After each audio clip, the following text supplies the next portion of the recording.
यान मौनी समाहित है। इस महीने में स्नान किया जाता है, भगवान का नाम लेते हुए और मौन रह करके स्नान किया जाए। वासुदेवम हरिम कृष्णम माधवम च स्मृत पुनः, बार बार इसमें भगवान को ही याद किया जाता है। शायद आपको ध्यान हो, एक दिन मैंने आपको बोला था रात को मटके में पानी भरो और सुबह उस मटके के पानी से नहाओ।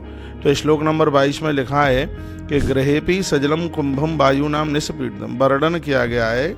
इसमें कहा गया है कि आप मिट्टी के घड़े में पानी भरते हुए, घर में भी रात्रि में जल भरे घड़े को जो वायु से शीतल हो गया हो और इसमें छत पर रख करके आप कहेंगे कि महाराज पागल हो गया है, क्या बोल रहा है। मैं पागल नहीं हो गया। इसमें लिखा है गृहेपि सजलम कुंभम वायु नाम निस्पीडम, एकदम घड़े को पूरा का पूरा पानी से भरें और फिर उसको खोल दें ऊपर से, जिसमें हवा पूरी लग सके, और फिर उस जल से यदि स्नान किया जाए तो वह जल तीर्थ के जल के बराबर हो जाता है।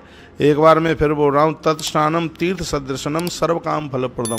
वह जल मटके में आपने हवा ने उसको स्पर्श किया तो वह जल साक्षात तीर्थ के जल के बराबर हो जाता है। ग्रंथ में तो कहा है कुंभ स्नान के बराबर वह जल हो जाता है। यदि पूरे महीने में ऐसे घड़े के जल से स्नान किया है, लेकिन अब मैं आपको ये कहूँगा शरीर काम नहीं कर रहा है तो ऐसा आप ना करें।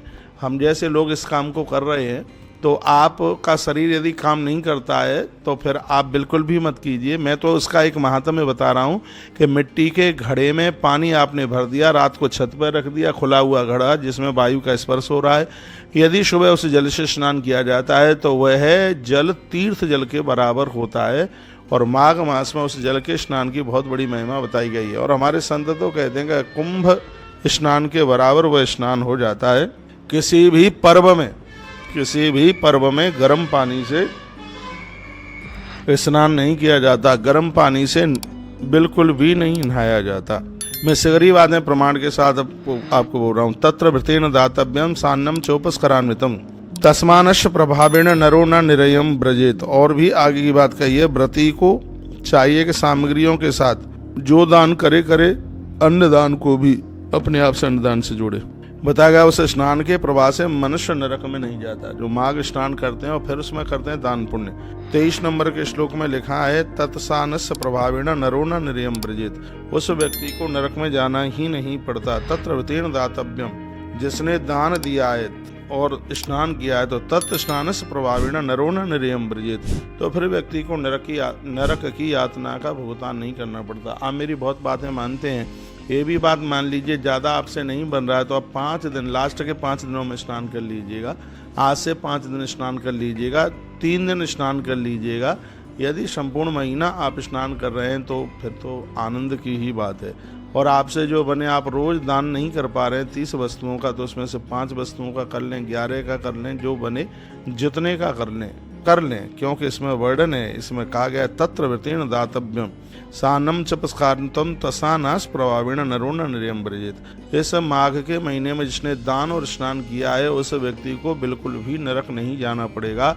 ऐसा भगवान शंकर इस कथा को सुना रहे हैं। वशिष्ठ जी ने राजा दिलीप को कथा सुनाई और इस कथा का हम आपको निवेदन कर रहे हैं और आप सुन रहे हैं। इतनी बड़ी महिमा है इसकी अपने आप में। मकर के जब सुर होते हैं तो मनुष्य गर्म पानी से स्नान करता है, तो वर्णन किया गया है, सुन रहे हो। तो ऐसा नहीं है कि उसका पुण्य नहीं मिलता है, लेकिन उसमें वर्णन है कि उसका बिल्कुल कम पुण्य मिलेगा। यदि गर्म पानी से वो स्नान करेंगे तो उसका कम मिलेगा। घर से बाहर बावली पर यदि आप स्नान करते हैं तो उसका फल बहुत ज़्यादा है। तालाब में आप स्नान करते हैं तो उसका और ज़्यादा है। नदी में स्नान करते हैं तो राजन उसका और ज़्यादा फल है। कुंडों में स्नान करते हैं तो 100 गुना और फल ज़्यादा मिलता है। और बताया गया कि समुद्र के स्नान को बहुत ज़्यादा विशेष माना गया। गंगा नर्मदा आदि नदियों के स्नान को बहुत ज़्यादा विशेष माना गया। जहाँ पर 2 महानदियों का संगम है वहाँ पर यदि स्नान किया गया है तो 4 गुना स्नान का फल तत्काल प्राप्त हो जाता है। ऐसा भी वर्णन किया है। 26 नंबर का श्लोक है, लिखा है शतम चतुर्गुणम राजन महानद्योतत् संगमे। यदि संगम में आप स्नान करते हैं तो उसका फल की महिमा और ज़्यादा अपने आप में। मकर राशि के जब सूर्य हो जाते हैं तब गंगा आदि स्नान का 1000 गुना फल प्राप्त हो जाता है। 4000 चतुर्युग तक उनका देवलोक उन लोगों का पतन नहीं होता जिन्होंने माघ में नदियों में स्नान किया है। कितनी बड़ी महिमा है, मुझे तो सुनकर के